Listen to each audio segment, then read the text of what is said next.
Alrighty, everybody, welcome once again to another episode of Live Chat with Adam. I am he is I, and I am here just for you. I wanted to say hello to everybody and fix this. There we go. That was awkward. Unmute that. Mute that. Mute that. Alrighty. So sorry about that. Let's go ahead and say hello to everybody. It's been a while since I've seen you all, and I am here. Don't worry, I missed you. And if this is your first time watching, please go ahead, go into the chat room. Don't forget, that is the best way to get a hold of me there. So a few things first. We do have on today's show, we are going to be talking about what do you do if you find a dog on the side of the road? All right. What do you do if you find a dog running around your house? What do you do if you find a dog that's not your dog? And how do you take care of it? What do you do to help? All right. That's tonight's topic. But a few things we have to get through. The other day in the mashup, I talked about a contest. So the contest basically is this: if you follow me on Instagram and you are currently or will need to subscribe to this channel, we will go ahead and enter you to win the contest. Now, simple rules: if you enter, you win. It's that simple. So go ahead, subscribe to the channel, go ahead, follow me on Instagram, and you will be good to go. Alrighty. Now, that being said, also, I want to give a quick shout out to Rachel Perez, one of my students who actually gave me the idea for this topic, because yesterday she was at work and someone left a dog like right outside her work or something. And she called me in hysterics, not sure what to do. And so that's why I'm doing this show for you guys tonight. I was going to do a totally different topic.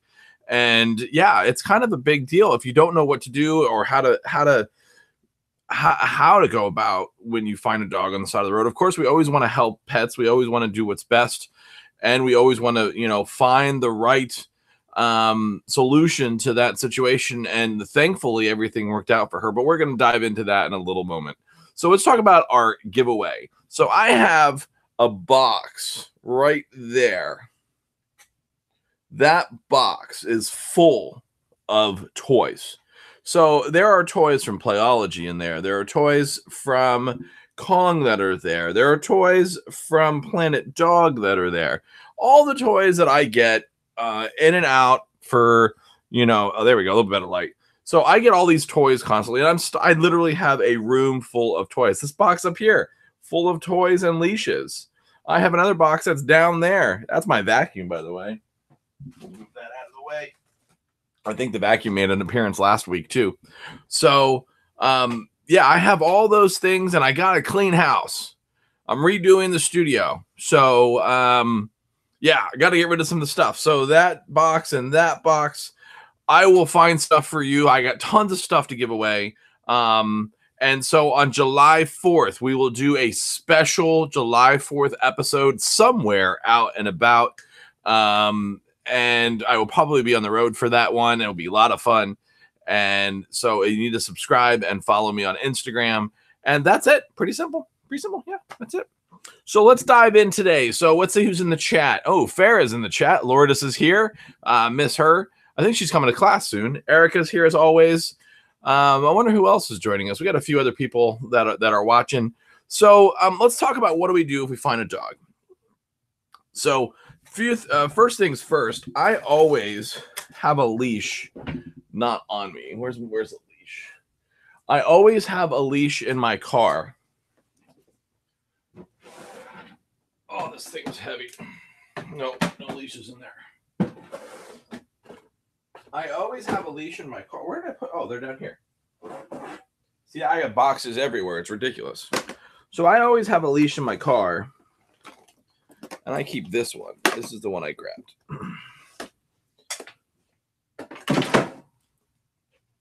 Hey, Pickles. So I have a leash that I keep in my car. This is my Kong leash or my Holty leash. And this stays in the car and I can easily buckle it around someone's neck. I can easily do whatever's need to be done to help secure a dog. I keep one of these in my car. You can find slip leads. They have them everywhere. I was trying to, oh, here it is. This is the new one. That's kind of an old one.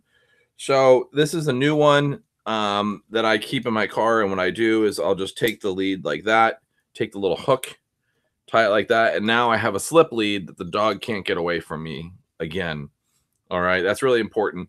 So I keep this in my car. I have another version of it, obviously, but I have one of these in my car and I keep it in my glove box. And it's really kind of disturbing how many people or how many dogs I see on the side of the road that really just are wandering on their own. Like that's kind of crazy how I'm constantly seeing dogs. I would say that there's probably somewhere in the range of 5 to 6 dogs a week that I see that I drop off at the shelter, or 2, I try to find their pet parents because their tags actually have a phone number. So what do you do when you don't have those abilities, those things that are there for you? Well, first things first is you want to keep a dog safe, and that's why I use a nice safe leash. And these are not expensive. These are probably like $5, maybe $10. I mean, that's really not in the big scheme of things. It's not that bad. Number 2, I always have some treats I keep in my car. So I keep unopened treats, and that's why I don't want them to be open, because once they open, they can go bad in the car from the heat and the cold and the heat and the cold. So I keep an unopened bag of treats. Let's see if anyone in the chat has any suggestions. Let's see who's here. So Michelle is here. I actually did the mashup for her yesterday. If you missed that, I'll post the link above for the replays for you guys. Michelle's here. Farrah is here.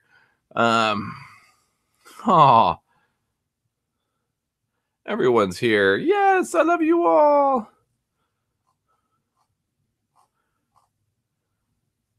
Charisse is there. Huey's there. Yeah, everyone's here watching. So let me just say hello to all of you. Hi all. I need to learn. I have such bad typing. So what would you do for those of you in the chat? The thing that you really want to do is be safe. That's the first thing. You want to keep your safety first. So you have to, through the training of classes, we've talked about, dog aggression, and now we're dealing with dog fear, because it's a fear thing. Dogs are going to be really scared when they're out on their own. So fear becomes a factor when we're dealing with this, right? I mean, if you have a dog that's fearful, they're going to be, hunched down. They're going to be turned away. They're going to try to avoid eye contact. So some great suggestions. Number 1, don't make direct eye contact. Don't. Be very cautious when you are trying to approach these animals, because you want to take a step back and just, I always just toss treats. And what I'll do is I'll take my little leash, I'll open it all the way up like that, and I'll put a whole bunch of treats right in the middle. All right, put a whole bunch of treats right in the middle there. And then this way I'm able to, kind of reel them in, and then eventually just kind of plop this right over their head. Don't pull on it, just plop it over their head. And then eventually, once they get more comfortable, they're eating the food down here, you're able to just slowly tighten it up. And yeah, that's it. Now you have the dog. Yay. And, do you take this dog home? No, don't, because you guys all have pets. You don't know if the dog has, any sickness, any disease, anything along those lines. You don't ever bring an outside dog into your scenario, into your family. You want to keep your dog safe. And yeah, by doing that, it's really not a good idea. It's really not. Man, I really need to clean my desk. So anyway, getting off on a tangent there. So what do you do? So first things first is you maybe here in Orlando, and I think this is nationwide, you can call 311 and that will get you to the non-emergency number of your local community. So a lot of times that does get you to a police dispatch, but it's not really a dispatch. It's kind of like an in-between person. And if you call 311 and you get someone on the phone and they say, "Oh, we'll forward you to animal services." Well, during the regular business hours, that's fantastic and that works. But what if it's not regular business hours? And what if it's not, um, after hours? What do you do then? Well, I would just dial 911 and 911 would call animal services and have them come out to you quicker. Last night we got lucky. We got very lucky because the Rachel was persistent and she called 911 and she contacted me and I told her to go to the shelter itself, just drive to the shelter, go there. And it just so happened there was someone there and, she was able to get somebody after about an hour waiting. She was able to get somebody to come and eventually, take care of this poor puppy who, by the way, she's adorable. She's cute. I don't know why someone would just leave a dog on the side of the road. Yeah, I don't get it. I really, I don't know. I was up in Jacksonville today and I saw 3 dogs walking in the street in Jacksonville. And I mean, obviously I couldn't do anything. But yeah. What do you do in the chat? Laura just asked me, I never had that experience happen. Would it be the same with a cat? I don't know, Mr. Pickles. Would it be the same with a cat? Mr. Pickles make an appearance. There he is, the man, the myth, the legend. Would it be the same for a cat? I would say probably not, because cats are, a lot of times what they do is the shelter will actually let them, they can survive out in the streets. And they tend to, they'll already do the cats and they crop their ears a little bit. They cut a little tip of their ear off, just a little bit. And so they know that the cat's been spayed or neutered. And yeah, there goes Pickles. And by doing that, they're able to say, okay, this animal can't procreate, and they're safe. Now, I live pretty close to downtown Orlando, and I'm afraid if there was an outside cat and he would get hit by cars. If you're pretty rural, you're pretty okay. They usually stay within a square acre of where you live.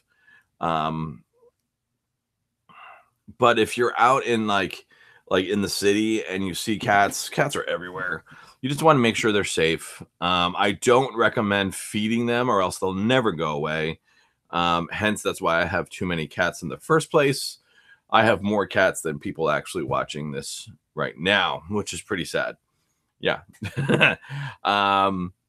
It is still pretty quiet in here. I still have Floyd's cage. I just can't seem to get rid of it. I don't know why. I do miss him. But yeah, so today is kind of a glumber day. Today is the anniversary of the Pulse nightclub killing, and I lost 2 friends 2 years ago for that, so I'm not really in the best of festive moods tonight. So yeah, so that's about it for me. Do you guys in the chat have any questions? We've talked about what to do when you're bringing home a cat, or you find a cat, or you find a dog in the road. The one thing I'm always concerned about, and I'll mention this real quick, is if I'm walking a cat or a dog, actually, I mean, I do walk my cat, but that's because he has diabetes and he has to get walked. Yes, Murphy does get walked on a daily basis. I do walk my cat, which is really funny. So if you're walking your dog and a stray dog approaches you, what do you do? That's a good question. That's something that you really need to consider. Maybe we'll do another whole topic about that next week. Yeah, so we're going to cut this one short tonight. So I do apologize for those of you guys. I'm just, kind of not feeling it. But anyway, let me go ahead and do some brief reminders So reminders, one, if you want to enter our contest, you need to subscribe and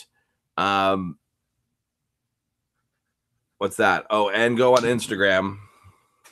So Lourdes says real quick, hold on, let me stop this.